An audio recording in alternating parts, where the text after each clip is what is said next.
Yes, people, what's going on? Welcome back to the channel, Football Therapy, with me, your host, and I hope you're doing well, mate. I genuinely really do authentically hope that. Welcome back to Chelsea News, here in the Stamford Bridge studio, to talk about all this stuff that's happening regarding Chelsea, or at least what's being said in the headlines, and we're here to react to it here today on Chelsea News. So much to talk about. Under Onana reports, exclusives being continued, talked about with, of course, Lukaku, like we spoke about yesterday, but indeed more updates on things like Mason Mount. There's all kinds of stuff. Illan Meslier, the Leeds goalkeeper, talking about Chelsea. Why is he talking about Chelsea? Coming to Chelsea. Lots to get into. We might touch on Kai Havertz if we've got time. And of course, Cesare Casadei, etc. This video is brought to you by OneFootball. Ding, ding, ding, ding, ding, ding, ding, ding, ding. As you can see, that QR code will remain in the corner should you be of the scanning inclination. OneFootball's totally free. In between my videos, of course, I understand in life, my content is your priority. It is, I get it, that's fine. But in between, you should utilize your, good opportunities. And using free app, OneFootball, is the best opportunity to give you notifications, to be kept up with what's going on in the world of Chelsea. You just follow Chelsea and it will tell you what to do. To just give you all the news you ever need. It is the best companion app. Click the link in the top of the description to check out OneFootball now for free. I mean, why wouldn't you, mate? Clicky, clicky. Right! First off, we doff our caps to Cesare Casadei, World Cup, U20 World Cup finalist, who won. Bearing in mind, this kid is a central midfielder. He won the Golden Boot, top scorer for the competition, and he won the Player of the Tournament award. So he won both individual awards for that tournament, did young Captain Cesare Casadei. Incredible, really. Obviously, shame that Italy couldn't go with line and win it, but he has been the bright spark of a tournament. Chelsea paid £12 million for him, which, to be honest, at the time, buying someone from Inter's academy for £12 million, everyone was like, we don't know who he is. Like, surely Chelsea's got loads of academy players. Why are you spending 12 million plus add-ons, which could go up to, like, I don't know, a few more million? Which might sound like tuppence for Chelsea, but it's not. It's a lot of money, like similar with Andre Santos, but both seem to be absolute worldies. And this 12 million, now immediately, this kid who's just won the Golden Boot and Player of the Tournament of a relative, it's a high, it's the World Cup. It's the it's the next level down, age down of the World Cup, and he's won both those individual awards.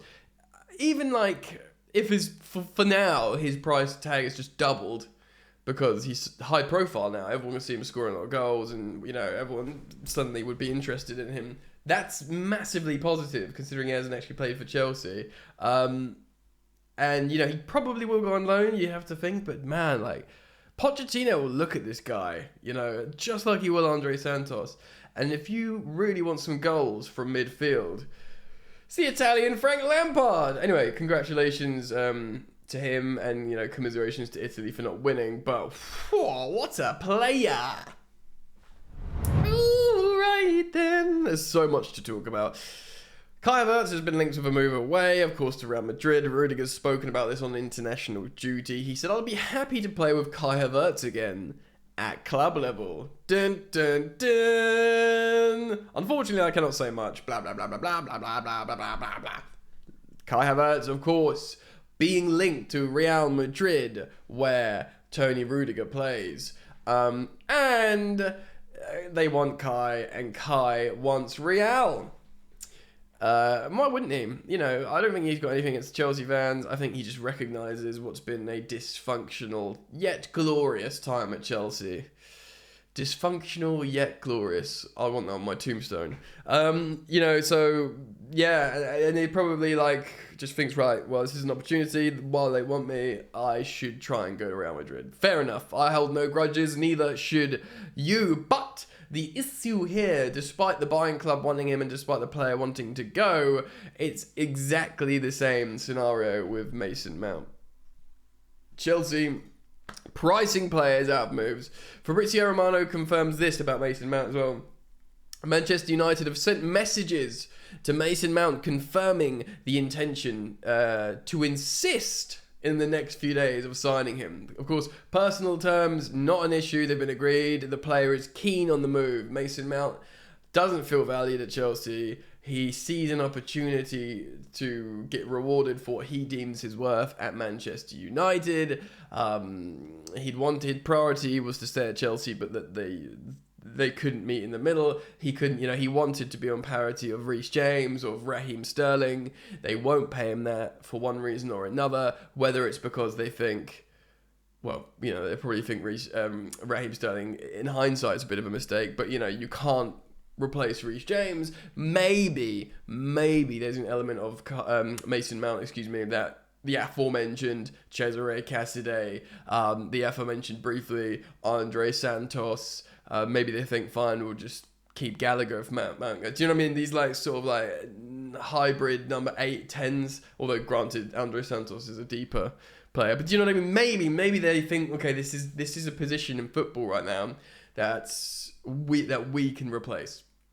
Maybe, of course, with Mason Mount, there's more than that. There's the professionalism, the standard setter.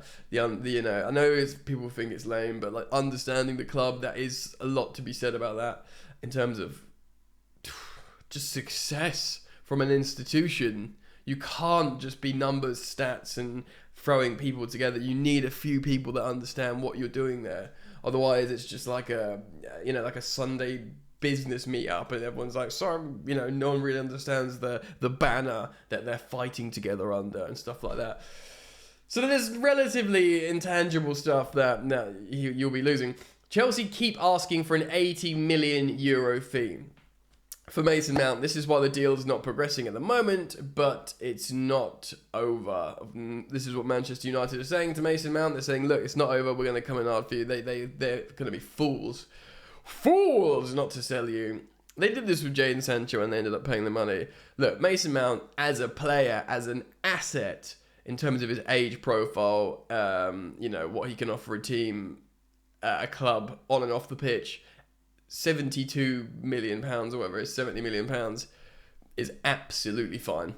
Granted, you could say, well, he's only got 12 months left in this deal, and yes, that's true, and that's why they'll try and pay less. But in terms of what they're buying for the money, the asset that they get for that, it's good, bro. Do you know what I mean? It's totally fine. It's totally fine. It is frustrating. There is still a chance that Chelsea just make him stay, and we'll see if we can convince him to re-sign under Pochettino and we can offer him more money.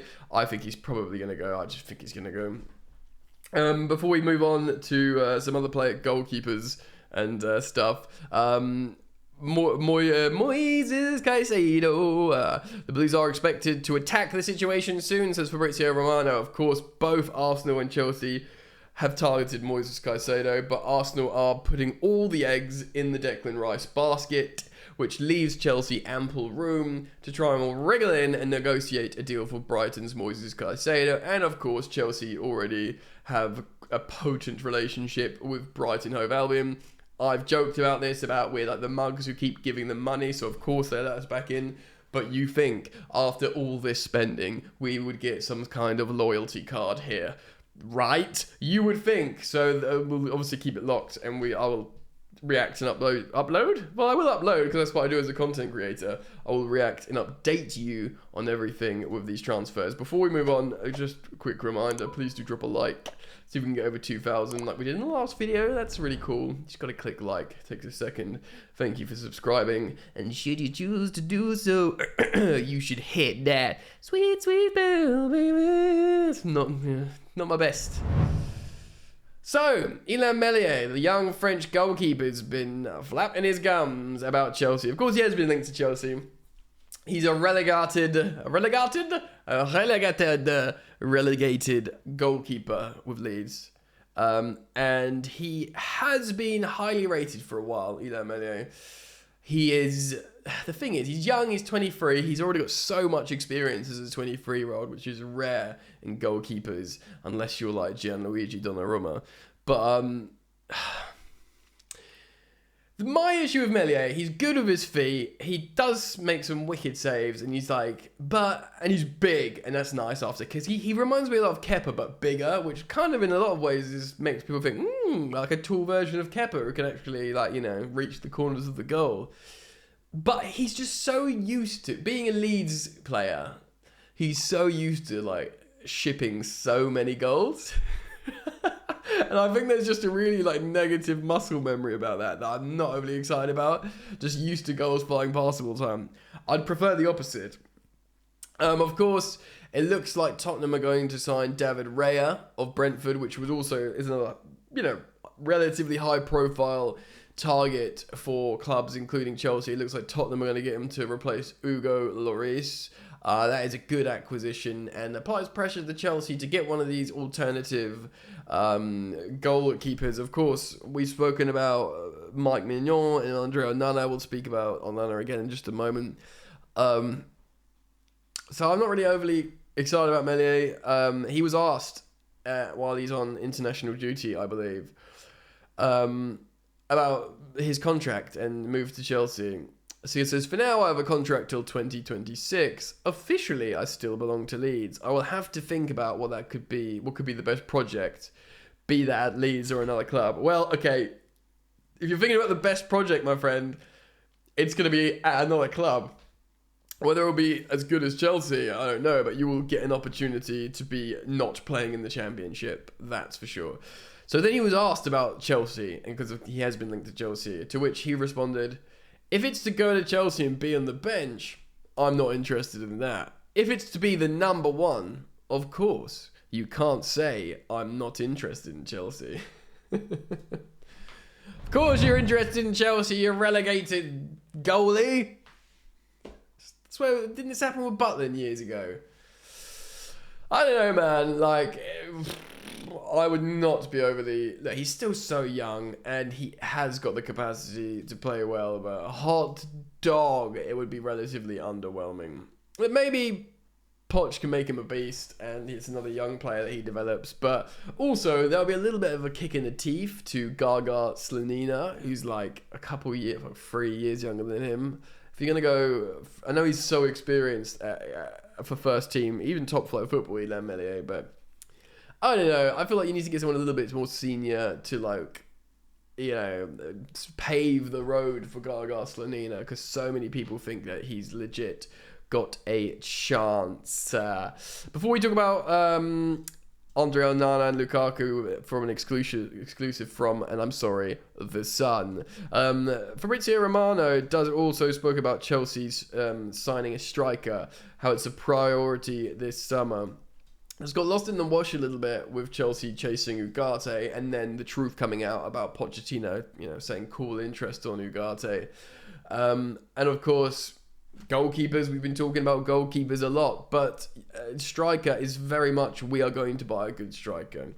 Chelsea like Osimhen, says Fabrizio Romano. They have had conversations in terms of conditions for the deal of Højlund, but there's many different options, and we haven't decided who yet. Well, Rodney get a move on.